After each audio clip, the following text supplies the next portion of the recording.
प्रेरणा म्हणजेच की इमोशन्स आणि मोटिवेशन याच्यावर आपण बोलणार आहोत. पहिले आपण मोटिवेशन म्हणजेच की प्रेरणा म्हणजे काय. प्रत्येक मनुष्य जो या जगात जन्माला येतो तो काहीतरी एक प्रेरणा घेऊन जगत असतो. म्हणजे काय, तर त्याला काहीतरी मोटिवेशन असतं आणि म्हणून तो जगत असतो आणि पुढे पुढे जात असतो. उदाहरणार्थ जर यायला गेलं तर एखादं छोटं बाळ की ज्याला ते खेळतंय, त्याला भूक लागली तर ते बाळ रडतं. म्हणजेच काय की त्याला ते जे मोटिवेशन आहे भूक लागण्याचं, ते ते कशातनं व्यक्त करतं, तर रडून व्यक्त करतं. प्रेरणेला मुख्यत्वे असा घटक म्हणून संबोधले जाते जे एखाद्याला विशिष्ट दिशेने चालवते किंवा ढकलते किंवा विशिष्ट मार्गाने वागवते. प्रेरणा ही एक प्रेरक शक्ती म्हणून संबोधले जाऊ शकते किंवा ती एक प्रक्रिया म्हणून देखील म्हटलं जाऊ शकतं, जी शारीरिक किंवा मानसिक असू शकते. विविध क्रियाकलाप सुरू करते आणि चालवते. प्रेरणा म्हणजे मोटिवेशन हा शब्द एका लॅटिन शब्दापासून आलेला आहे, ज्याचं नाव आहे मूव्हर आणि ज्याचा अर्थ हलवणे किंवा जागा बदलणे असा ऍक्च्युली होतो. अशा प्रकारे त्याचे वर्णन ड्राईव्ह, शक्ती, इच्छा, गरजा आणि इच्छांच्या संदर्भात केले जाऊ शकते, ज्यामुळे व्यक्ती विशिष्ट पद्धतीने वागू शकतो. प्रेरणा हा शब्द विविध प्रकारे परिभाषित केला गेला आहे. फेल्डमॅन यांनी डिफाईन केली आहे, मोटिवेशन डिफाईन केलंय. प्रेरणेची व्याख्या माणूस आणि इतर जीवांच्या वर्तनाला निर्देशित करणारे आणि ऊर्जा देणारे घटक म्हणजे प्रेरणा. फीस्ट आणि रोझनबर्ग यांनी 2015 मध्ये असं म्हटलं आहे की प्रेरणाची व्याख्या एखाद्याच्या ध्येयाकडे कार्य पूर्ण करण्याची इच्छा असणे याला प्रेरणा असं म्हणतात. आता आपण वेगवेगळे घटक बघणार आहोत मोटिवेशनचे. पहिला घटक जो आहे ज्याला आपण नीड्स असं म्हणतो. नीड म्हणजे गरज. सो एखाद्या व्यक्तीला काही बेसिक गोष्टींची गरज असते, काही लक्झरियस गोष्टींची गरज असते किंवा काही वेळा असंही असतं की त्याच्यामध्ये मला जी गरज आहे ती अगदी बेसिक नसून एक फिजिओलॉजिकल नीड आपण म्हणू शकतो की ती बाहेरनं किंवा माझ्या शरीराला ती गरजेची असू शकते. पहिला आपण जेव्हा बोलतो ह्याच्या बायोलॉजिकल नीड बद्दल किंवा जैविक, तेव्हा त्याच्यामध्ये काय काय इन्क्लुडेड असतं, तर अन्न, पाणी, छत, कपडे या गोष्टी बायोलॉजिकल नीड्स मध्ये असतात. सोशल नीड्स मध्ये काय असतं, तर मला एक सोसायटी असणं, फॅमिली असणं, मित्रमैत्रिणी असणं, लोक मला ओळखणं, याला आपण सोशल नीड्स असं म्हणतो. संज्ञानात्मक म्हणजे कॉग्निटिव्ह नीड्स काय काय असतात, तर मला विचार करणं, प्रॉब्लेम सॉल्व्हिंग असणं, ह्या गोष्टी मला जमायला पाहिजेत, ही माझी एक गरज असू शकते. Next is drive. आता ड्राईव्ह ही अशी गोष्ट आहे की जी जेव्हा आपल्या शरीरात काही गरजा कमी असतात तेव्हा उद्भवणाऱ्या तणावाच्या स्थिती, ज्यामुळे तणाव कमी करण्याची इच्छा ही निर्माण होऊ शकते, त्याला आपण ड्राईव्ह असं म्हणतो. म्हणजे की मला जर भूक लागली आहे आणि मी जर नुसती एका ठिकाणी बसून राहिले तर मला खायला मिळणार आहे का, तर नाही. मला उठून कुठेतरी जाणं किंवा माझ्या स्वतःसाठी काहीतरी अन्न तयार करणं, शिजवणं हे मला गरजेचं आहे आणि तरच मला खायला मिळू शकतं. हा ड्राईव्ह असणे हे अतिशय गरजेचं असतं. नाहीतर नुसत्याच गरजा असून आपण जर त्या पूर्णच करू शकलो नाही किंवा आपल्याला जर तो ड्राईव्ह नसेलच पुढे काहीतरी करण्याचा, ऍक्शन घेण्याचा, तर आपण एक आयुष्य हे जगूही शकणार नाही. आणि इन्सेंटिव्ह. आता इन्सेंटिव्ह म्हणजे काय, तर आपण जेव्हा इन्सेंटिव्ह ऑब्विसली हे एक्सटर्नल असतात किंवा वातावरणात एन्व्हायरमेंट मधनं आपल्याला मिळालेले असतात. आणि ड्राईव्ह जे असतात त्या कायम इंटरनल असतात, की मला आतून वाटतंय की मला हे करायचंय, आणि त्याला आपण ड्राईव्ह असं म्हणतो. आणि इन केस ऑफ इन्सेंटिव्ह आपण असं म्हणतो की त्या एक्सटर्नल असतात. म्हणजे काय, की माझं कोणीतरी कौतुक करणं, मला एक शाबासकीची थाप मिळणं किंवा मला काहीतरी बक्षीस मिळणं, ह्याला आपण इन्सेंटिव्ह असं म्हणतो. आता ह्याला जर तुम्ही बघितलं तर it is a vicious circle. म्हणजे काय, की एक गरज निर्माण होते, ती गरज पूर्ण करण्यासाठी आपल्यामध्ये एक ड्राईव्ह असतो, आणि तो ड्राईव्ह पूर्ण केल्यानंतर आपल्याला जी एक कौतुकाची थाप मिळते त्याला आपण इन्सेंटिव्ह असं म्हणतो. सो आपण जेव्हा सकाळी आपण उठलो झोपेतनं, की आपण आपल्यामध्ये काहीतरी ड्राईव्ह असतो किंवा काहीतरी गरज असते, आणि म्हणून आपण रोज सकाळी उठू शकतो आणि आपला रोजचा दिनक्रम जो आहे तो आपण पूर्ण करू शकतो. सो हे जेव्हा असतं, आता आपण म्हणतो की ड्राईव्ह ही एक इंटरनल गोष्ट आहे, ती काही कोणाला शिकवून येत नाही. जेव्हा ते बाळ एक लहान असतं किंवा त्याला बोलता येत नसतं, तेव्हा ते कसं एक्सप्रेस करतं किंवा त्याला ड्राईव्ह कुठल्या गोष्टीचा असतो, तर ते एक्सप्रेस करतं म्हणजे रडून करतं किंवा हसून करतं. त्याला कळत नाही की मला भूक लागली आहे किंवा मला तहान लागली आहे किंवा मला थंडी वाजते, मला कपडे हवेत, हे त्याला कळत नसतं. पण मग तो ते रडून एक्सप्रेस करतो. सो त्या बाळामध्ये तो ड्राईव्ह असतो आणि तिथपासनं तो ड्राईव्ह आपल्यामध्ये हा तयार होत असतो. प्रेरणाचे काही प्रकार आहेत. प्राथमिक आणि माध्यमिक प्रेरणा, म्हणजे प्रायमरी आणि सेकंडरी. प्रायमरी मोटिवेशन म्हणजे काय, तर त्याच्यामध्ये अशा गरजा असतात की भूक, तहान, झोप, लैंगिक संबंध, वेदना टाळणे इत्यादी या गरजा समाविष्ट असतात. हे प्रामुख्याने एखाद्या व्यक्तीच्या वर्तनावर मूलभूत स्तरावर प्रभाव टाकतात. त्यांना जैविक हेतू देखील म्हणतात, आणि ते स्वतःचे संरक्षण करण्याच्या मूलभूत गरजांशी संबंधित आहेत.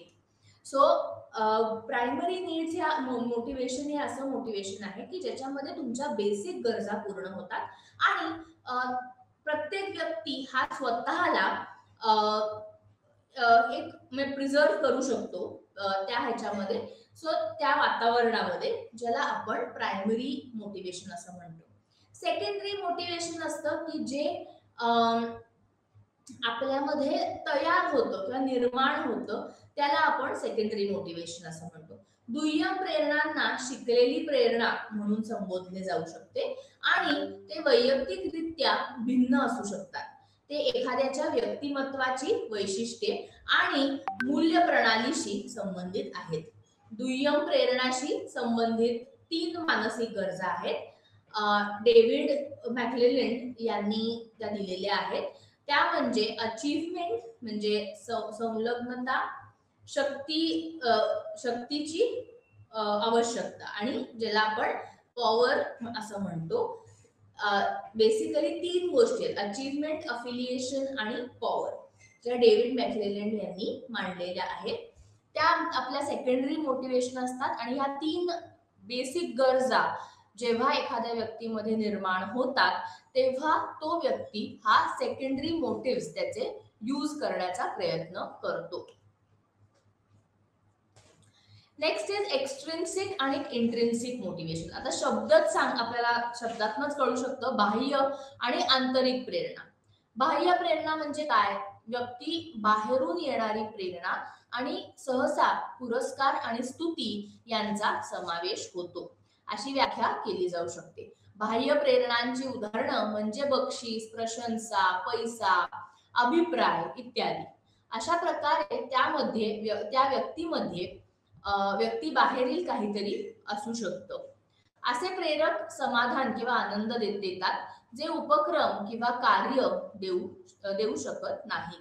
अशा प्रकारे हे प्रेरक व्यक्तीला असे काहीतरी करायला लावतात जे ते अन्यथा करू शकणार नाही. आंतरिक प्रेरणा म्हणजे इंटरनल मोटिवेशन किंवा आपल्याला जे आतनं मिळणारा एक हे असतो, ते जे समाधान मिळतं, त्याला आपण म्हणू की चॅलेंज असणं, एन्जॉयमेंट असणं, म्हणजे मजा करणं किंवा एखाद्या गोष्टीवरती मास्टरी मिळवणं, एखादी एखाद्या याच्यामध्ये ऑटोनॉमस असणं, याला आपण इंट्रिन्सिक मोटिवेशन असं म्हणतो. For example, there could be an activity that an individual enjoys doing. म्हणजे काय की एखादी ऍक्टिव्हिटी असते की तो व्यक्ती ते केल्यानंतर त्याला खूप आनंद मिळतो किंवा त्याला स्वतःला छान वाटतं. असं प्रत्येकामध्ये एखादी हॉबी असू शकते. हॉबीज युजली इंट्रिन्सिक मोटिवेशन वाढवण्याचं काम करतात. कारण का ते केल्यानंतर आपल्याला आपल्या स्वतःला खूप छान वाटतं, आपण स्वतः काहीतरी अचीव केल्याचं आपल्याला फिलिंग येतं. खाली दिलेल्या अंतर्गत प्रेरणांचे 4 घटक आहेत. पहिलं म्हणजे आव्हान, म्हणजे की चॅलेंज. जेव्हा प्रत्येक व्यक्तीला काहीतरी चॅलेंजिंग हवं असतं, म्हणजे काय की मी काहीतरी करू शकतोय किंवा मी काहीतरी केलंय हे त्यांना प्रूव्ह करून दाखवायचं असतं आणि म्हणून त्यांना हे असतं, म्हणून त्यांना तो चॅलेंज गरजेचा असतो. आनंद, अर्थातच मी जेव्हा म्हणलं की आपण आपली स्वतःची हॉबी जेव्हा पुढे नेतो किंवा आपण ती जास्त चांगल्या प्रकारे प्रॅक्टिस करतो, तेव्हा आपल्याला त्यातनं आनंद हा मिळतच असतो definitely. Next is mastery. It relates to the sense of pride, म्हणजे की अभिमानास्पद कुठली गोष्ट करणे, त्याला मास्टरी असं म्हणतात. आणि नेक्स्ट इज ऑटोनॉमी आणि सेल्फ डिटर्मिनेशन, की ज्याला आत्मनिर्णय आणि स्वायत्तता असं म्हणतात. हे कार्य पार पाडताना एखाद्या व्यक्तीला मिळालेल्या स्वायत्ततेशी संबंधित आहे, म्हणजे व्यक्ती काय करायचे आहे आणि ते कसं करायचे हे ठरवू शकतो. आता प्रेरणांचे 2 महत्वाचे सिद्धांत आहेत. पहिला म्हणजे मॅस्लोज हायरार्की ऑफ नीड्स. आता हा आपण ह्युमनिस्टिक सायकोलॉजी मध्ये खूपदा आपण बघितलेला आहे आणि तुम्हाला सगळ्यांना कल्पना असेलच याची, तुम्हाला माहिती सुद्धा असेल. तर आता याच्यामध्ये कसं आहे तुम्हाला सांगते की मॅस्लो ह्याने काय केलं की आपल्या ज्या गरजा असतात ना, त्या गरजा त्याने डिवाइड केल्या 5 वेगवेगळ्या स्टेजेस मध्ये. आणि त्याच्यातनं त्याने असा एक सिद्धांत काढला की जेव्हा आपण सर्वात वरची स्टेज अचीव करतो, तेव्हा आपण सर्वात जास्त आपण सॅटिस्फाईड असतो आणि तेव्हा आपल्या सगळ्या गरजा पूर्ण झालेल्या असतात. आणि त्यालाच आपण असं म्हणतो की एखाद्या व्यक्तीचा एम किंवा एखाद्या व्यक्तीचं मोटिवेशन जगण्यासाठीचं हे ते अचीव करणं, ही लास्ट स्टेज अचीव करणं हे असतं. आता ती कुठली ते आपण हळूहळू बघूया. पहिली आणि सर्वात बेसिक नीड म्हणजे फिजिओलॉजिकल नीड. आता ती फिजिओलॉजिकल म्हणजेच काय, तर फिजिकल आणि सायकोलॉजिकल या दोन्ही नीड्स त्याच्यामध्ये पूर्ण होतात. फिजिकल म्हणजे काय की अन्न, तहान, भूक, भूक आणि अन्न सेम झालं. कपडे घालणे, कपडे आणि लैंगिक संबंध जे आपण म्हणतो ते. तर ह्या सगळ्या पूर्ण करण्यासाठी हा प्रत्येक व्यक्ती हा झटत असतो. ते अचीव केल्यानंतर वरचं एक स्टेज येते की ज्याला आपण सेफ्टी आणि सिक्युरिटी नीड्स असं म्हणतो, सुरक्षा गरजा असं म्हणतो. आता सुरक्षा गरजा म्हणजे काय, तर माणूस कसा कसा ग्रो होतो, तर तो पहिले ह्या गोष्टी पहिली नीड सॅटिस्फाय करतो, मग दुसरी नीड सॅटिस्फाय करतो. म्हणजेच काय की मी चांगल्या सोसायटीमध्ये राहिलं पाहिजे, आजूबाजूला चांगली लोक असली पाहिजेत, मला माझं स्वतःचं एक घर असलं पाहिजे. हे ह्या ज्या सगळ्या गोष्टी आहेत ह्या सेफ्टी आणि सिक्युरिटीच्या गरजा आहेत. नेक्स्ट इज लव्ह आणि बिलॉंगिंगनेस. मग तो माणूस असा विचार करायला लागतो की आता मला फॅमिली डेव्हलप करणं गरजेचं आहे. मला ती गरज वाटते, म्हणजे काय की आता मला माझं प्रेम हे मला कोणाला तरी द्यायचंय किंवा मला ती आपुलकी हवी आहे कोणासाठी तरी, मला ती निर्माण व्हायला हवी. आणि त्यासाठी म्हणून मग थर्ड स्टेज तो अचीव करतो. Next stage is your esteem needs. आता हे झाल्यानंतर नेक्स्ट इज एस्टीम नीड्स, की ज्याच्यामध्ये काय होतं की आदर कसा मिळवावा, मग तो नोकरीतनं असेल, मग मी नोकरीमध्ये प्रमोशन घेतलं किंवा मी एक मोठं घर घेतलं, चांगली गाडी घेतली. सो ह्या सगळ्या ऑफकोर्स लक्झरी नीड्स पण होतात, पण ह्या आपल्याला रिस्पेक्टही देतात. So next is that need की माणूस ते पहिले ते अचीव्ह करतो. आणि last is your self actualisation. Self actualisation म्हणजे आता मी सगळ्या माझ्या गरजा आयुष्यात पूर्ण केलेल्या आहेत आणि आता मला कुठूनच म्हणजे वातावरणातनंही नको, स्वतःकडनंही नको, मला काहीही नकोय. मला जे मी आतापर्यंत अचीव्ह केलंय ते मला आता चांगल्यापैकी मला जगायचं आहे. हे जेव्हा त्या व्यक्तीला वाटायला लागतं तेव्हा सेल्फ ऍक्च्युअलायझेशन त्याने नीट केलं आहे, हे तो जास्तीत जास्त चांगल्या पद्धतीने म्हणजे जास्तीत जास्त चांगलं आयुष्य जगू शकतो. दिस वॉज मॅस्लोज हायरार्की ऑफ नीड्स. प्रत्येक व्यक्तीला आता ह्याच्यात असं होतं की कुठलीही नीड ही जर त्या एजला फुलफिल झाली नाही तर त्याच्या पुढचं आयुष्य त्या माणसाचं हे खडतर असू शकतं.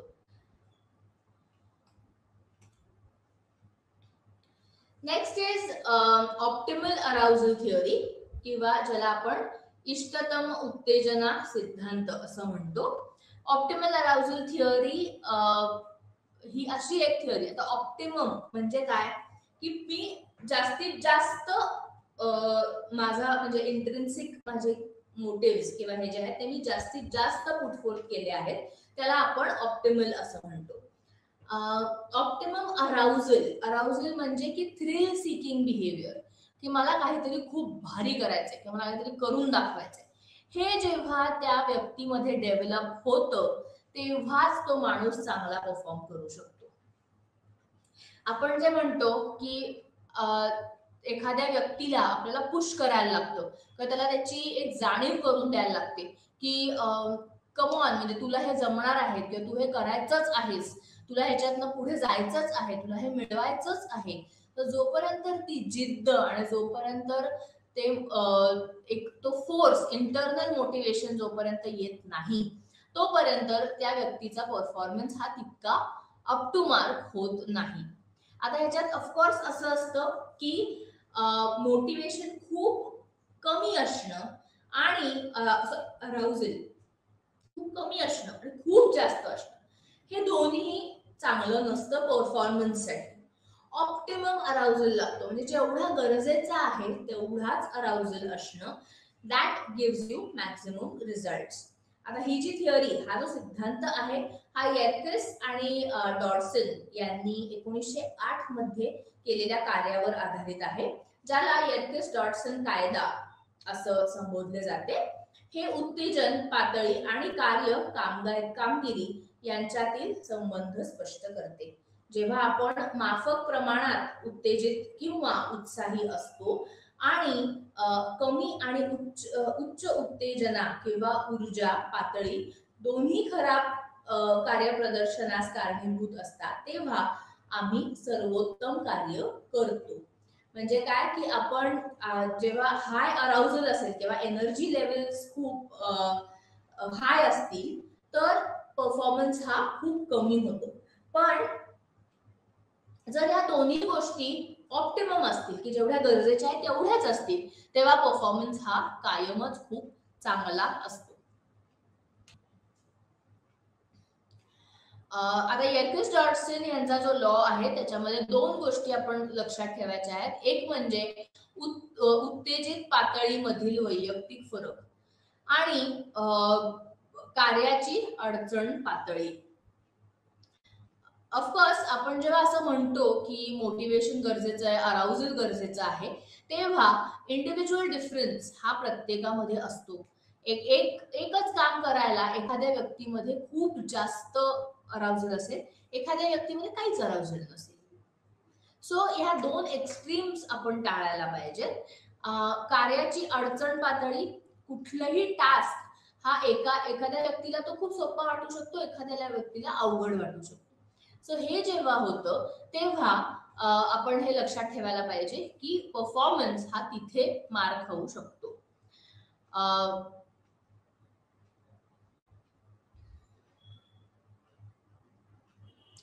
दुसरी महत्वाची गोष्ट अशी आहे की अराउजल आणि टास्क परफॉर्मन्स या दोन मधला जो काही रिलेशन दोघांमधला आहे ते रिलेशन आपल्याला लक्षात ठेवलं पाहिजे. आणि त्याच्यामध्ये आता असं असतं की चांगल्या कामगिरीसाठी तुलनेने उच्च उत्तेजनाची पातळी आवश्यक असते आणि कठीण कामासह चांगल्या कामगिरीसाठी तुलनेने कमी उत्तेजनाची आवश्यकता असते. म्हणजे काय की काम जर छान असेल, आवडणारं असेल, तर त्याला फार अराउझलची काही गरज नसते. पण एखादं काम असतं की जे मला अजिबात आवडत नाही किंवा ते मला अजिबात करावंसच वाटत नाही, ते जे काम असतं त्याच्यासाठी तुम्हाला अराउझल हा खूप जास्त लागतो.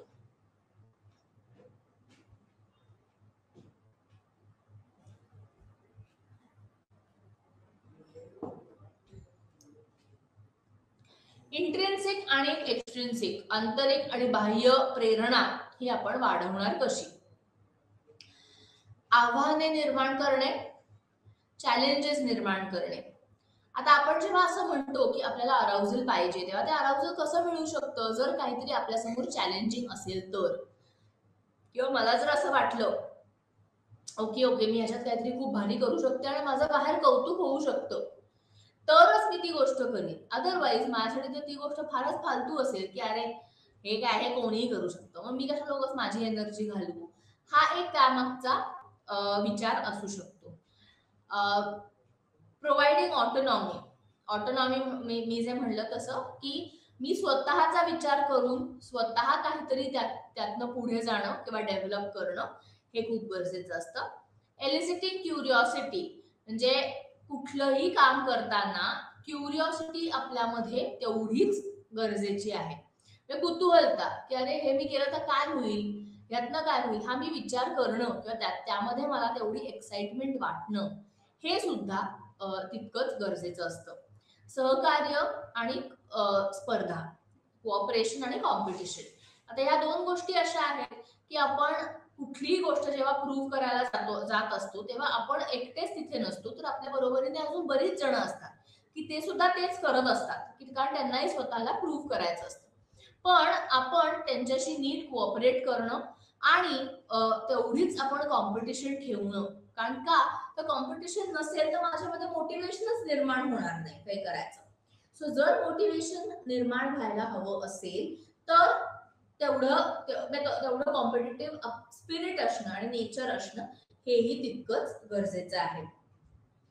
Working towards a greater good और हायर पर्पज. म्हणजे काय की काहीतरी मला चांगलं अचीव्ह करायचंय किंवा काहीतरी लोकांच्या नजरेत येईल असं मला काहीतरी अचीव्ह करायचं आहे, असा मोटिव्ह हा प्रत्येकाचा असला पाहिजे. एक्सट्रिन्सिक मोटिवेशन आपण वर काम करत असताना ओळख असणं गरजेचं आहे. रिवॉर्ड्स आणि इन्सेंटिव्ह म्हणजे काय की आपल्याला आपण जर काही काम करत असू तर त्यावर आपल्याला रिवॉर्ड मिळालं पाहिजे, त्यावरती आपल्याला इन्सेंटिव्ह तरी मिळाले पाहिजेत. आता फॉर एक्झाम्पल एखादा व्यक्ती जर असेल आणि तो त्याच्या नोकरीमध्ये तो एक्स्ट्रा काम करत असेल किंवा तो तेवढे तास एक्स्ट्रा तो काम करत असेल, तर काय करायचं म्हणजे तर त्या माणसानी एकतर तर त्याला त्याचं रिवॉर्ड मिळालं पाहिजे, म्हणजे काय की त्याला त्याचे पैसे मिळायला पाहिजेत. आणि दुसरं म्हणजे की त्याला तेवढं रेकग्निशन मिळालं पाहिजे की कंपनीकडनं त्याला डेफिनेटली काहीतरी रेकग्निशन अमाऊंट असेल किंवा लोकांनी त्याचं कौतुक करणं असेल, त्याला मेल करणं असेल, हे त्याला डेफिनेटली मिळालं पाहिजे. Next is punishment.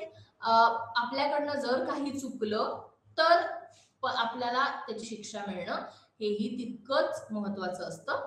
आणि एक्सटर्नल प्रेशर. एक्सटर्नल प्रेशर म्हणजे काय तर मला बाहेरच्या गोष्टी किंवा कुठलीही गोष्ट जेव्हा असते की आपण जे प्रूव्ह करत असतो तेव्हा असं असतं की आपल्यावर त्याबरोबरचं प्रेशरही तितकंच असतं आणि ते आपली सहन करण्याची आपली कपॅसिटी पाहिजे. ओके, आता next is concept of emotion, भावनांची संकल्पना. आपल्या प्रत्येकाला इमोशन्स असतात की नाही? कुठले कुठले इमोशन्स असतात? आनंद, राग, वाईट वाटणे, क्रोध, किंवा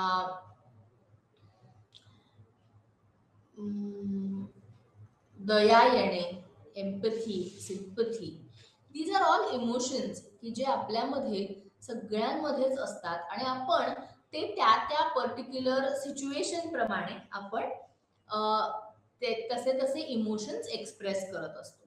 आता भावना हा एक लॅटिन शब्द आहे जो की इमोवर ह्या शब्दातून आलेला आहे, ज्याचा अर्थ आड हा आडवळलेली अवस्था किंवा एक स्टर्ड अप सिच्युएशन असं आपण म्हणतो की विचित्र काहीतरी सिच्युएशन.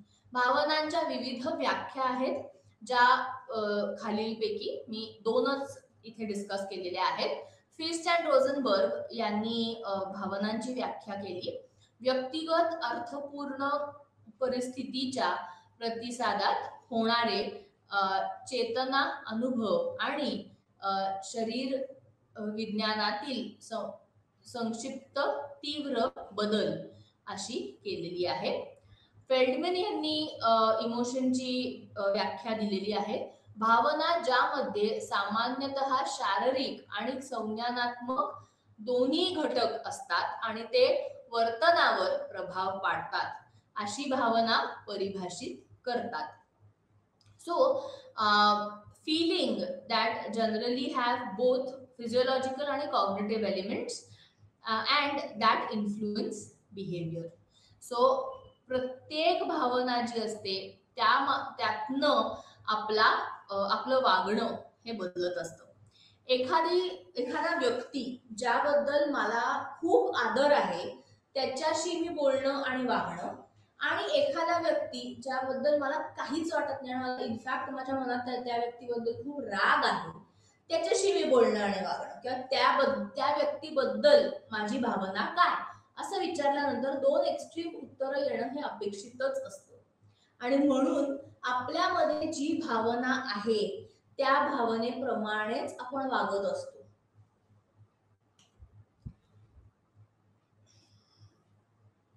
आता भावनिक प्रक्रियेचे काही घटक असतात. Cognitive appraisal. इमोशन हे डेव्हलप होण्यासाठी आपल्याला पहिलं म्हणजे की स्वतःला खूप डेव्हलप करणं गरजेचं असतं. चुकीचे इमोशन्स चुकीच्या ठिकाणी एक्सप्रेस होणं हेही एक फेल्युअरचं लक्षण असतं. म्हणजेच काय की तुम्हाला तुमचे इमोशन्स समजत नाहीत, कळत नाहीत आणि म्हणून तुम्हाला ते एक्सप्रेस करता येत नाहीत, हा त्याचा अर्थ होतो. So cognitive appraisal is very very important.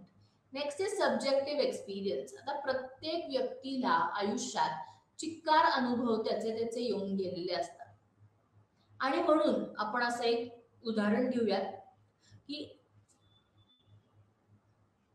एखाद्या सिच्युएशन मध्ये एखादा व्यक्ती जो असतो तो पटकन रिॲक्ट होतो किंवा त्याला पटकन राग येतो, पण ऍट द सेम टाइम एखादा जो व्यक्ती असेल त्याला तो शांत असतो किंवा त्याला राग यायला तसा वेळ लागतो. आता हे का होतं तर तो व्यक्ती कसा त्याला अनुभव कसे कसे येत गेलेले आहेत हा त्याच्यावरती एक मेजर रोल प्ले करत असतो. नेक्स्ट इज विचार आणि कृती प्रवृत्ती म्हणजे थॉट अँड ऍक्शन टेंडन्सीज. आता बऱ्याचदा असं होतं की यंग जनरेशन्स असतात ना, त्यांना असं असतं की मला राग आला की मी भांडण केलं, की मी मारामारी केली, ओरडाआरडा केला. हे होऊ शकत नाही. त्याच्यानंतर इंटरनल बॉडी चेंजेस. आता खूपदा असं होतं की आपले जे काही फिलिंग्स असतात ते जास्त करून आपल्या शरीरामध्ये जे अंतर्गत बदल होत असतात त्याच्यावरच अवलंबून असतात. सो जेव्हा आपण असं म्हणतो की हॉर्मोनल चेंजेस मुळे होणारे इमोशनल अप्स अँड डाऊन्स, याचा अर्थ काय होतो की हॉर्मोनल चेंजेस मुळे मला कधी कधी इतकं डिप्रेस्ड वाटतंय, मला इतकं रडावंसं वाटतंय, काहीच करावंसं वाटत नाहीये. या गोष्टी का होतात तर आपल्यामध्ये शरीरामध्ये काय काय बदल घडत असतात. चेहऱ्यावरील हावभाव, एक्सप्रेशन्स यांनी सुद्धा इमोशन्स डेव्हलप होतात. डोळ्यातनं आपले भाव कळू शकतात. भावनेला प्रतिसाद म्हणजे रिस्पॉन्स टू इमोशन्स. आता मला एखाद्या इमोशनवर कसा रिस्पॉन्स मिळतोय समोरच्याकडनं हेही तितकंच महत्वाचं असतं. तुम्ही ह्याचं एक बेस्ट एक्झाम्पल मी तुम्हाला सांगते की लहान मूल असतं, ते जेव्हा उगाच हट्ट करत असतं आणि उगाच रडत असतं, तेव्हा ती आई काय करते, त्याला एकदा समजवते, दोनदा समजवते, तिसऱ्यांदा ती बाळाकडे लक्षच देत नाही. तुला रडायचं ना, तू रड. काय होतं, जेव्हा त्या बाळाला कळतं की अरे कोणीच माझ्याकडे बघत नाहीये किंवा कोणीच मला तितका भाव देत नाहीये, आपोआपच ते रडणं त्या बाळाचं बंद होऊन जातं. तर याला अर्थ काय की आपण जितका प्रतिसाद देतो, आपण जेवढं रिस्पॉन्ड करतो एखाद्या इमोशनला, that plays an important role to develop किंवा start expressing yourself in that वे.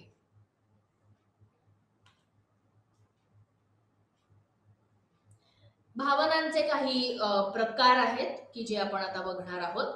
पहिले दोन प्रकार आहेत, एक म्हणजे मूलभूत भावना आणि आत्मजागरूक भावना, म्हणजे ज्याला आपण सेल्फ कॉन्शियस इमोशन्स असं म्हणतो. बेसिक इमोशन्स कुठले, तर राग, तिरस्कार, आनंद, भीती, दुःख आणि आश्चर्य. ते आपल्याला जन्मतः, म्हणजे त्याला कोणी आपल्याला शिकवायला लागत नाही. एखादं लहान बाळ असतं, ते मोठ्या आवाजाला घाबरतं, तर घाबरणं हे आपण शिकवतो का त्यांना, तर नाही शिकवत. पण ते दचकतं, ते रडायला लागतं. किंवा हसणं, हसणं ही अशी गोष्ट आहे की जी आपण कोणाला शिकवत नाही की अरे तू हास किंवा तू हे कर. सरप्राईज होणं हे आपण कोणाला शिकवत नाही. किंवा वाईट वाटणं, रडू येणं हेही शिकवत नाही. त्यामुळे ह्या बेसिक इमोशन्स असतात की ज्या प्रत्येक माणसामध्ये ह्या जन्मतःच आलेल्या असतात. नेक्स्ट सेल्फ कॉन्शियस किंवा आत्मजागरूक भावना. तर ह्यांचं एक्झाम्पल म्हणजे काय की ज्या आपण बाहेरनं शिकतो. आत्मजागरूक म्हणजे सेल्फ कॉन्शियस असणं, हे आपण कसं कसं शिकतो, तर आपल्यामध्ये गिल्ट तयार होणं, प्राईड किंवा आपल्याला एखाद्या गोष्टीची लाज वाटणं, हे कोण करतं, तर हे आपल्याला बाहेरचं जग शिकवत असतं. की तुम्हाला जर असा अनुभव आला तर तुम्ही लाजायचं, तर तुम्हाला जर असं वाटलं तर तर तुमचा प्रचंड तुम्ही प्राईड वाटला पाहिजे तुम्हाला, तर तुम्हाला तेवढा तो माज असला पाहिजे, तर लोक तुम्हाला तेवढा भाव देतात. ह्या ज्या सगळ्या गोष्टी आहेत ह्या आपल्याला शिकवलेल्या गोष्टी असतात आणि म्हणून त्यांना आपण सेल्फ कॉन्शियस असं म्हणतो. इमोशन्स, मूड्स आणि फिलिंग्स. इथे आता फिलिंग्सना पण त्यांनी भावनाच म्हणलेलं आहे, पण ते ऍक्च्युली फिलिंग्स आहेत. आपण आता ह्या दोन मधला डिफरन्स बघणार आहोत, इमोशन्स आणि मूड मधला. भावनांना एक कारण आहे जे स्पष्ट आहे. एखादी व्यक्ती सुंदर स्मारक पाहून आश्चर्यचकित होऊ शकते. मूड्स हे मुक्त तरंगणारे आणि पसरलेले भावनिक अवस्था आहे. उदाहरणार्थ, एखादी व्यक्ती एखाद्या दिवशी प्रसन्न वाटू शकते किंवा दुसऱ्या दिवशी चिडचिडही होऊ शकते. भावना संक्षिप्त असतात आणि काही संकेत किंवा मिनिटं, काही सेकंद किंवा मिनिटं हे टिकू शकतात. मूड तुलनेने दीर्घ काळ टिकणारी गोष्ट आहे. भावना हा बहुघटक भाग आहे. मनस्थिती व्यक्तिनिष्ठ अनुभवांशी संबंधित असतात. भावना काही विशिष्ट श्रेणींमध्ये बसू शकतात, जे विवेकी आहेत आणि आनंदीपणाच्या संदर्भात भिन्न असू शकते. नेक्स्ट जे आपण बघत आहोत ते भावना आणि फिलिंग्स. आता त्याला पण त्यांनी भावनाच म्हणलंय, पण आता ते तुम्ही तसं लिहून घेऊ शकता. भावना तुलनेने अधिक गुंतागुंतीच्या असतात आणि इथे फिलिंग्स ही मुळात एक भावनिक प्रक्रिया आहे जी निसर्गात सोपी आहे. भावना ही एक भावनिक प्रक्रिया आहे आणि अधिक सक्रिय आहे. भावना ही अशी प्रक्रिया आहे जी तुलनेने कमी सक्रिय असते. भावना व्यक्तिनिष्ठ आणि वस्तुनिष्ठ दोन्ही असतात. फिलिंग्स स्वभावात व्यक्तिनिष्ठ आहे. भावना वेगवेगळ्या प्रकारच्या असतात, उदाहरणार्थ राग, आनंद एक्सेट्रा. फिलिंग्स मुख्यत्वे सुख आणि दुःख वर्गीकरण केलेले असतात. शारीरिक बदल अनुभवले जातात आणि इथे शारीरिक बदल लक्षात येत नाहीत इन केस ऑफ फिलिंग्स. आता भावनांची काही 3 कार्य आहेत. भावना एखाद्या व्यक्तीला कृतीसाठी तयार करतात. म्हणजे काय, तर मला जर राग आलेला आहे तर मी ठरवून की आता मी या व्यक्तीशी जाऊन भांडणार आहे किंवा मला माझं काय चुकलं हे कळायलाच पाहिजे, ही भावना जेव्हा एखाद्या व्यक्तीमध्ये निर्माण होते तेव्हा तो तशी जाऊन ऍक्शन घेतो. एखाद्या व्यक्तीच्या भावी वर्तनाला आकार देण्यात भावनांची भूमिका असते. काही जण असे असतात की जे इमोशनली खूप वीक असतात, त्यांना तसं डेव्हलप करणं हेही खूप गरजेचं असतं. भावना इतरांशी प्रभावी संवाद साधण्यात मदत करतात. इमोशन्स आपले जे असतात ते आपल्याला लोकांबरोबर बोलणं किंवा लोकांबरोबर एक इंटरॅक्शन डेव्हलप करणं ह्याच्यासाठी सुद्धा मदत करतात. भावनांची जाणीव आणि नियम किंवा रेग्युलेशन ज्याला आपण असं म्हणतो. आता भावना हा आपल्या जीवनाचा अविभाज्य भाग असल्याने आपल्या भावनांची जाणीव असणे किंवा त्या ओळखणे खूप महत्वाचे आहे. शिवाय भावना कशा व्यक्त करायला आणि त्यांचे नियमन कसे करावे हे शिकणे देखील महत्वाचे आहे. त्यामुळे भावनांची जाणीव, भावनांची अभिव्यक्ती आणि भावनांचे व्यवस्थापन हे कोणत्याही परस्पर संवाद आणि नातेसंबंधातील महत्वाचे पैलू आहेत आणि ते प्रभावी जीवनासाठी योगदान देतात. इथे आपण इमोशनल इंटेलिजन्स याच्याबद्दल बोलणार आहोत. इंटेलिजन्स ही एक अशी गोष्ट असते की जी प्रत्येकामध्ये असते. पण इमोशनल इंटेलिजन्स म्हणजे काय, की जेव्हा तुम्ही स्वतःचे इमोशन्स मॅनेज करू शकता, व्यवस्थित एक्सप्रेस करू शकता आणि दुसऱ्याचे इमोशन्स तसेच समजून घेऊ शकता, ऐकू शकता, त्याला म्हणतात की तुम्ही इमोशनली इंटेलिजंट आहात. भावनांची अभिव्यक्ती सामाजिक परस्पर संवादांमध्ये महत्वपूर्ण भूमिका बजावते आणि काही प्रदर्शन नियम आहेत जे अभिव्यक्ती किंवा भावनांच्या संदर्भात एखाद्याच्या संस्कृतीसाठी विशिष्ट आहेत. डिस्प्ले नियमांची व्याख्या: एक विशिष्ट भावना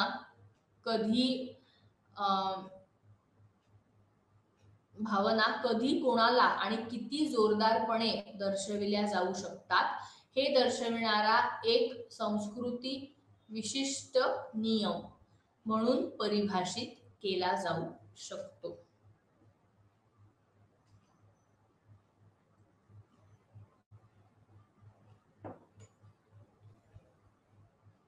येथे असे नमूद केले जाऊ शकते की मूलभूत भावना सर्व व्यक्तींसाठी समान असल्या तरी या मूलभूत भावना ज्या पद्धतीने व्यक्त केल्या जातात त्या प्रदर्शन नियमांच्या आधारे भिन्न असू शकतात.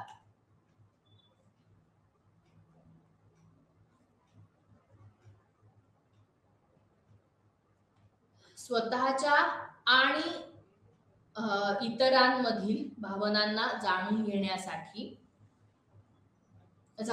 घेण्याच्या, त्या व्यक्त करण्याच्या आणि भावनांचे योग्य व्यवस्थापन करण्याच्या या क्षमतेला इमोशनल इंटेलिजन्स असं म्हणतात. ज्या प्रणेता डॅनियल गोलमन यांनी ह्या इमोशनल इंटेलिजन्स ह्या कन्सेप्टला बेसिकली त्यांनी जास्त चांगलं वळण दिलं आणि तो आपल्यासाठी ही कन्सेप्ट कशी महत्वाची आहे हे सुद्धा त्यांनी त्याच्यामध्ये मांडलेलं आहे. सोप्या भाषेत भावनिक बुद्धिमत्ता म्हणजे आपल्या भावनांबद्दल हुशार असणे, जे आपल्याला आपल्या भावना ओळखण्यास, त्यांचे नियमन करण्यास आणि योग्यरित्या व्यक्त करण्यास सक्षम करते, जेणेकरून ते चांगले संवाद, समायोजन आणि कार्य करण्यास मदत करते. इमोशनल इंटेलिजन्स ही एक अतिशय महत्वाची कन्सेप्ट आहे आता तुम्ही जर बघितलं तर शाळेमध्ये सुद्धा ह्या गोष्टी टेस्ट केल्या जातात. इमोशनल इंटेलिजन्स वरती खूप टेस्ट आहेत. त्यामधली गोलमन यांनी डेव्हलप केलेली जी आहे ती आता खूप चांगली वापरली जाते. आणि त्याच्यामध्ये मी जसं म्हटलं तसं की इमोशन्स समोरच्याचे समजून घेणं, स्वतः एक्सप्रेस करणं, ह्या दोन महत्वाच्या गोष्टी असतात. ज्यांचा इमोशनल इंटेलिजन्स चांगला असतो त्या व्यक्ती स्वतःचे इमोशन्स मॅनेज करू शकतात, एक्सप्रेस करू शकतात आणि समोरच्याचे इमोशन्स चांगल्या प्रकारे समजून घेऊ शकतात. सो फक्त दुसऱ्याने मला समजून घेतलं पाहिजे आणि मी काहीच करणार नाही, हे चुकीचं असतं. तर आपण म्हणजे जी लोक रेसिप्रोकेटिव्ह असू शकतात ह्या केसमध्ये, त्यांनाच त्यांचं मध्ये जास्त चांगलं आयुष्य डेफिनेटली जगतात.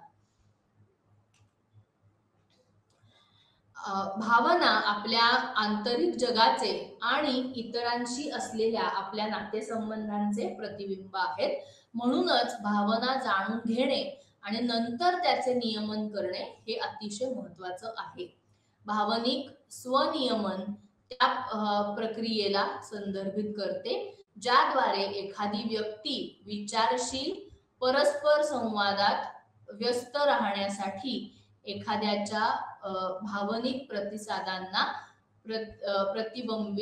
प्रतिबंधित करते किंवा नियंत्रित करते. आपल्या भावनिक अभिव्यक्ती आणि प्रतिक्रिया आपण भावनिक इनपुटचा अर्थ कसा लावतो, त्याचा काय अर्थ देतो यावर अवलंबून असते. हे संज्ञानात्मक भावना सिद्धांतांमध्ये प्रतिबिंबित होते. शॅक्टर सिंगर यांनी संज्ञानात्मक उत्तेजना सिद्धांत, ज्याला द्विघटक सिद्धांत असं म्हणलेलं आहे, भावना अनुभवण्यासाठी दोन महत्वाच्या गोष्टींवर प्रकाश टाकते. उत्तेजनांच्या प्रतिसादात शारीरिक उत्तेजना, उदाहरणार्थ भुंकणारा कुत्रा तुमच्याकडे येत आहे, आणि फिजिकल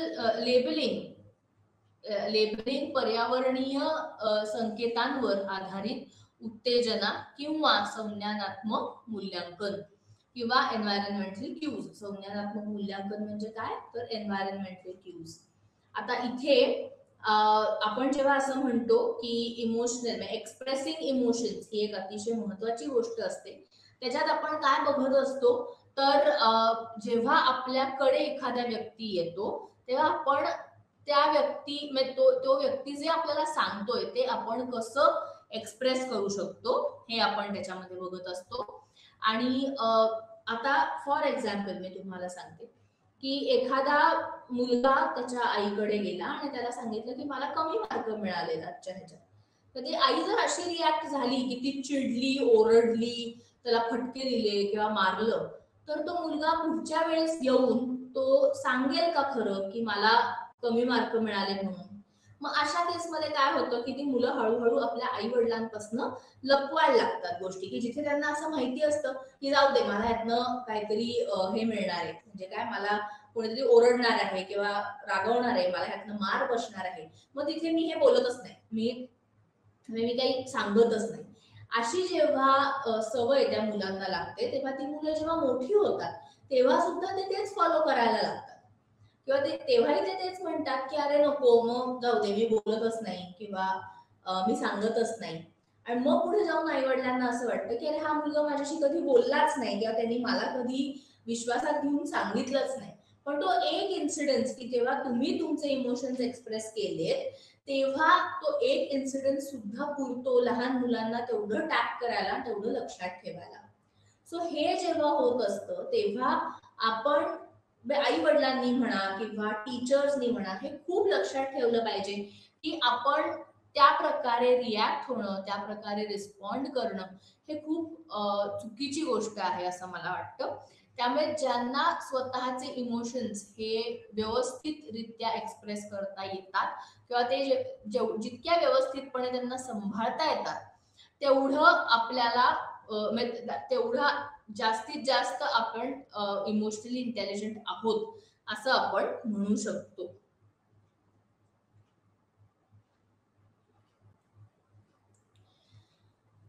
आता नेक्स्ट जी आहे ती लझारसची एक थिअरी आहे की ज्याला कॉग्निटिव्ह मीडिएशनल थिअरी असं म्हणतात, म्हणजे संज्ञानात्मक मध्यस्थ सिद्धांत. आता हा सिद्धांत असं म्हणतो की अनुभवलेल्या भावना, पर्यावरण आणि शरीरातून प्राप्त झालेल्या माहितीच्या मूल्यांकनांचे परिणाम आहेत. अशा प्रकारे उत्तेजनांची व्याख्या व्यक्तीद्वारे केली जाते किंवा त्याचे मूल्यमापन केले जाते, ज्याचा परिणाम भावनिक प्रतिक्रिया आणि नंतर संबंधित शारीरिक प्रतिसादात होतो. उदाहरणार्थ, भुंकणाऱ्या कुत्र्याच्या उत्तेजनांचे मूल्यमापन धमकावणारे म्हणून केले जाते आणि भीतीची भावना अनुभवली जाते, ज्यामुळे संबंधित शारीरिक प्रतिसाद तसे मिळतात. मूल्यांकन प्रक्रिया भूतकाळातील अनुभव आणि भावनिक कृतीचे संभाव्य परिणाम देखील विचारात घेतात. आता ह्याच्यात लझारसची थिअरी, मीडिएशनल थिअरी आपल्याला काय सांगते की एखादा कुत्रा जर भुंकत असेल तर आपल्या मनात पहिली भावना काय निर्माण होते, तर ती भीतीची निर्माण होते. आणि मग आपण आपले बॉडीली जे काही रिॲक्शन्स असतील ते त्या प्रकारे डेव्हलप होतात. म्हणजे काय, तर मला जर भीती वाटली तर पहिले माझ्यासमोर कुत्रा आला तर मी काय करीन, तर रस्त्यावरचा दगड उचलून त्याच्याकडे मारीन, म्हणजे तो कुत्रा पळून जाईल. दुसरी गोष्ट माझ्यामध्ये काय डेव्हलप होऊ शकते, मला भीतीमुळे मी एकदम इतकी ब्लँक होऊ शकते की मी हलूच शकत नाही, मला काय करायचं हे सुचत नाही. हे बऱ्याच जणांना असं होतं. मग हे का तसं होतं, तर आपल्याला आपले इमोशन्स रेकग्नाइज करणं आणि मला कशा प्रकारे वागायचंय किंवा मला कशा प्रकारे पुढच्या ऍक्शन्स घ्यायच्या हे सांगणं, हेही रादर हे डेव्हलप होणं हेही तितकंच गरजेचं असतं. आता ह्याच्यामध्ये एक फाईट ऑर फ्लाईट नावाची एक कन्सेप्ट आहे. म्हणजे काय की आयदर मला जेव्हा माहितीये की माझ्याकडे एखादा असा नेगेटिव्ह स्टिम्युलस आहे किंवा अटॅकिंग स्टिम्युलस आहे की जेव्हा मला काहीतरी करून किंवा मला काहीतरी त्यामागे एक ऍक्शन्स घ्याव्या लागतात, हे जेव्हा मी करते तेव्हा त्याला फाईट ऑर फ्लाईट असं म्हणतात. मग काही केसेस मध्ये आयदर की तो व्यक्ती त्या सिच्युएशन पासून पूर्ण पळूनच जातो किंवा तो व्यक्ती ती सिच्युएशन पूर्ण फाईट करून त्यातनं बाहेर पडतो. या दोन गोष्टी ह्याच्याशी रिलेटेड आहेत की जेव्हा आपल्या समोर एखादी नेगेटिव्ह सिच्युएशन किंवा भीतीदायक एखादी गोष्ट समोर येते तेव्हा आपला रिस्पॉन्स हा दोन प्रकारे असू शकतो. एक की आपण फाईट करणं किंवा दुसरं की आपण तिकडनं पळून जाणं, ज्याला फाईट ऑर फ्लाईट असं म्हणतात. आता जेव्हा आपण इमोशन्स बद्दल बोलतो आहोत आणि इमोशनल इंटेलिजन्स बद्दल बोलतो आहोत तेव्हा आपण एक गोष्ट लक्षात ठेवली पाहिजे की इमोशन्स ही एक अशी गोष्ट आहे की जी आपल्यामध्ये प्रत्येक सेकंदाला निर्माण होत असते. आता इथे ही गोष्ट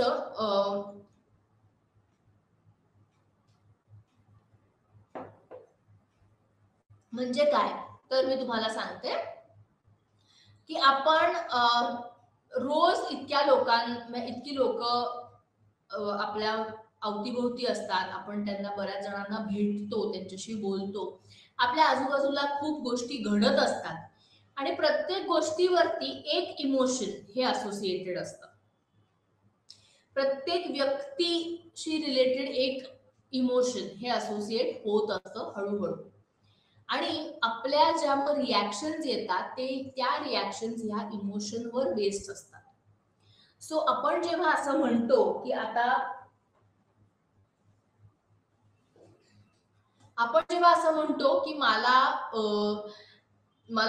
हा व्यक्ती मला अजिबात आवडत नाही. का आवडत नाही, तर आपल्याला तसा अनुभव त्या व्यक्तीकडनं आलेला असतो. मग आता जेव्हा आपण किंवा आपण असं हे ठरवतो की आता कुठल्या तरी हॉटेलमध्ये आपण जेवायला गेलो आणि तिथे जर आपल्याला त्या हॉटेलमध्ये उंदीर फिरताना दिसले किंवा टेबलावर झुरळ दिसलं तर आपण काय करतो, तिकडनं उठून निघून जातो आणि मग ठरवतो की आता परत मी त्या हॉटेलमध्ये कधीही जाणार नाही. म्हणजे आपल्याला त्या हॉटेलबद्दल एक तिरस्कार निर्माण होतो. असं तुम्ही जी गोष्ट कराल त्या गोष्टीची रिलेटेड ते इमोशन हे आपल्यामध्ये सतत डेव्हलप होत असतं. आणि हे डेव्हलप होताना आपण आपलं ते कधीतरी नोईंगली होतं, कधीतरी अननोईंगली होतं. आणि प्रत्येक वेळेस आपण ते सगळे इमोशन्स एक्सप्रेस केलेच पाहिजेत असं असतं का? तर नसतं. हे जो माणूस करू शकतो ना त्याला इमोशनल इंटेलिजन्स असं म्हणतात. So basically understanding emotions, regulating emotions, understanding emotions आणि एक्सप्रेसिंग इमोशन्स, या 3 गोष्टी अशा असतात की ज्या प्रत्येक व्यक्तीमध्ये खूप खूप महत्वाच्या असतात.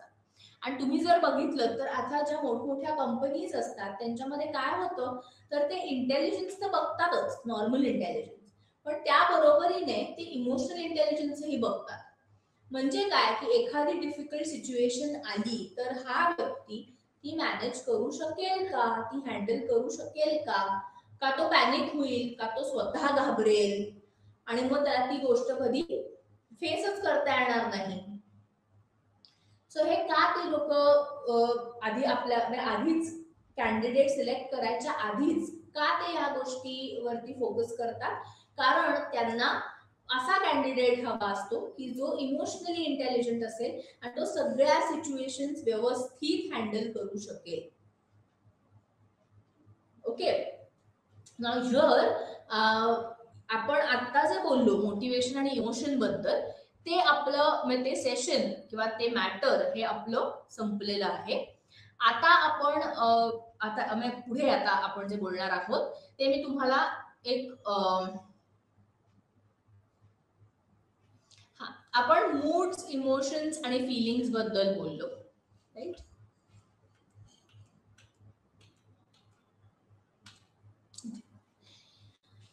प्रत्येकाने आपला मूड हा रोज सकाळी कसा असतो, दुपारी कसा असतो आणि रात्री कसा असतो हे नोट करायचंय. आणि आपल्या इमोशन्स आपले हे कसे असतात हेही आपण बघायचे, कारण इमोशन्स आणि मूड्स ह्या 2 गोष्टी इंटर रिलेटेड असतात. आपला मूड छान असेल तर आपले इमोशन्सही चांगले असतात. आपला मूड खराब असेल तर आपले इमोशन्स हे निगेटिव्ह असतात. मग मला बोरच होतंय, मग मला आता काही करावंसंच वाटत नाहीये, असं होतंय. सो हे का होतं, त्या पर्टिक्युलर मूडमुळे होतं. अनफॉर्च्युनेटली असं होतं की मूड हा जास्त काळ टिकणारी गोष्ट आहे. इमोशन ही काही सेकंदांपूर्वी असते, पुरती असते. मूड ही अशी गोष्ट आहे की जी प्रत्येकावर अवलंबून असते, राईट? आणि इमोशन ही एक मल्टी कंपोनेंट एपिसोड असतो. म्हणजे काय की माझ्या एकटीलाच तसं वाटेल किंवा माझा एकटीचाच तशी माझे इमोशन असेल असं नाही. Emotions can fit in certain categories that are discrete.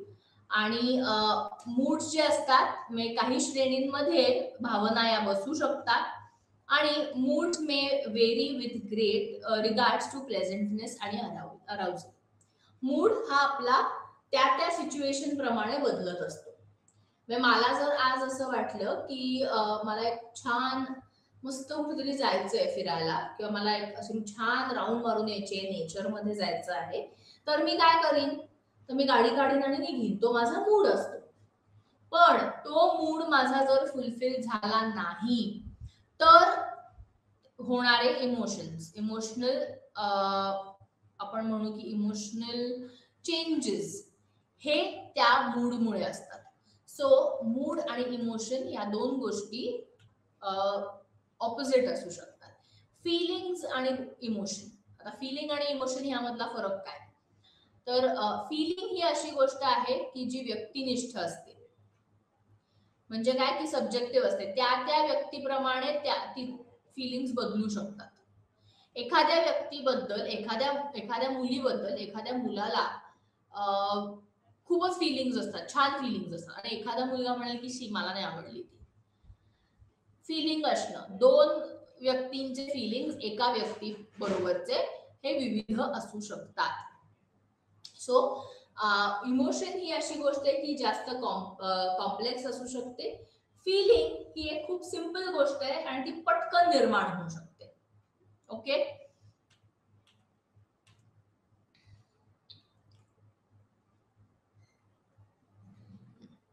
आपण जेव्हा प्रेरणेबद्दल बोललो तेव्हा मोटिवेशन बद्दल, तेव्हा सगळ्यांनी लक्षात ठेवायचं आहे की मॅस्लोज हायरार्की ऑफ नीड्स आणि ऑप्टिमल अराउजल थिअरी ह्या 2 थिअरीज खूप खूप महत्वाच्या आहेत. त्या परीक्षेसाठी सुद्धा येऊ शकतात. मॅस्लोज हायरार्की ऑफ नीड्स काय सांगते की आपले 5 मेन नीड्स असतात. प्रत्येक नीड त्या एज मध्ये आणि त्या लेवलला पूर्ण व्हायला लागते, तरच आपल्याला शेवटची जी नीड असते आपली which is of self actualisation, की आता मी सगळं अचीव केलेलं आहे आणि बस आता मी माझं आयुष्य पूर्ण आणि कम्प्लीट जगलेलो आहे, हे ज्या व्यक्तीला वाटतं, जो व्यक्ती तिथपर्यंत पोहोचतो त्याला सेल्फ ऍक्च्युअलायझेशन असं मिळालं किंवा तो सेल्फ ऍक्च्युअलायझेशन कडे पोचला असं आपण त्याच्यामध्ये म्हणतो. Next is optimal arousal theory, की आपल्यामध्ये जर स्पेसिफिक अराउजल असेल की जेवढा एखादी टास्क करायला गरजेचा आहे तेवढा अराउजल जर असेल तर आपला परफॉर्मन्स हा चांगला होऊ शकतो. जर अराउजल हा खूप कमी असेल किंवा खूप जास्त असेल तरी परफॉर्मन्स आपला अफेक्ट होतो.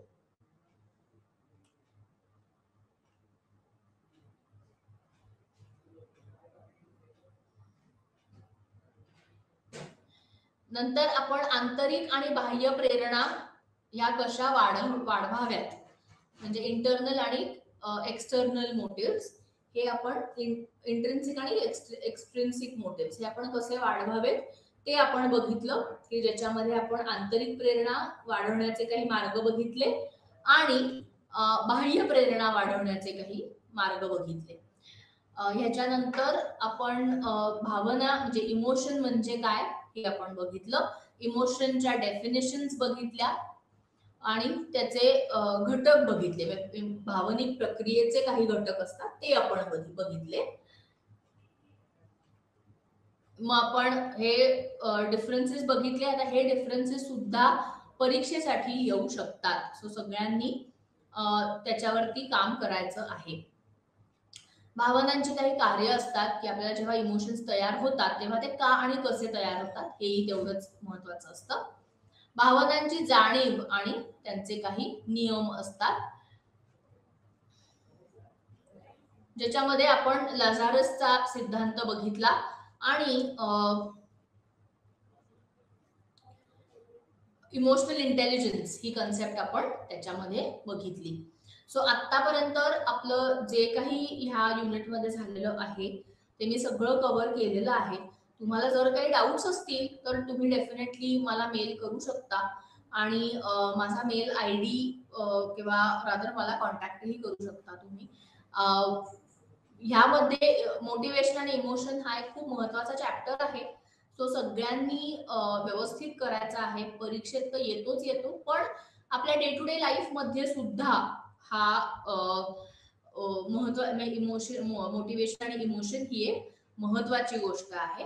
सो आपण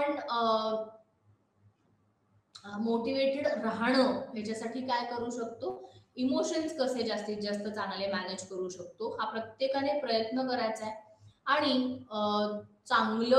आपण एक चांगलं आयुष्य कसं जगू शकतो हेही त्यातनं बघायचं आहे. आता आपलं हे सेशन इथेच संपलेलं आहे. धन्यवाद. पुढच्या सेशनला आपण डेफिनेटली भेटूयात एक वेगळा विषय घेऊन. धन्यवाद.